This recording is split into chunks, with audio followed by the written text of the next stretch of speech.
Watch, this is the thing.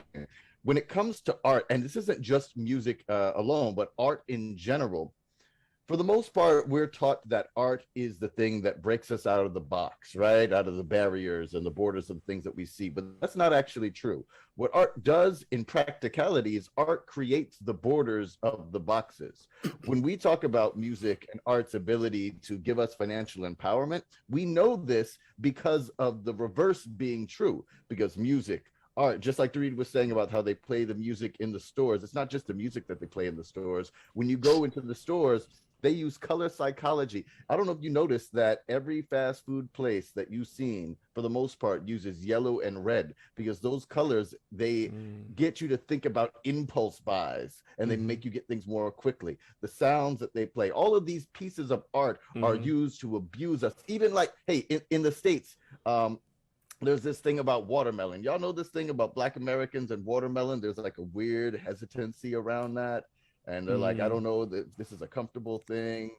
The thing about Black Americans and watermelon is, so I'm mixed race, right? My mother is Black, my father is white. And I was at the family reunion with the white family, and my mother said, don't you eat that watermelon in front of these white folks. And I'm like, wait, what are you talking about? What's that about? So I did some research and I went and dug. When African slaves were first given their, beginnings of freedom from chattel slavery, they needed to bring something to the market. They needed to make money doing what they're doing. They had the seeds of the watermelon that came from Africa, so they were familiar with them. Plus, the watermelon could grow in a patch that was small and that didn't have to have a lot of land for them to be able to take care of it. It was the first product that Black Americans were able to take to the market and not just use to feed their family, but to use to sell, to make money, to make industry for themselves, to be entrepreneurs. Okay.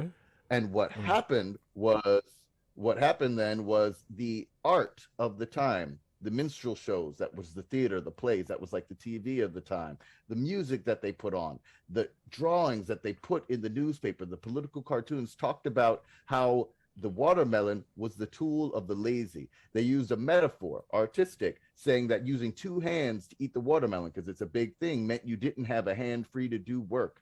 And that the big metaphorical smile of the watermelon meant that things for Black Americans weren't as bad as they seemed. They did such a good job using art to make us embarrassed of the tool of our freedom and empowerment that over 100 years later, my mama don't want me eating the watermelon, eating the tool of empowerment in front of folks. That's the power of art. And when we understand that, we can reverse engineer it and do this for our purpose.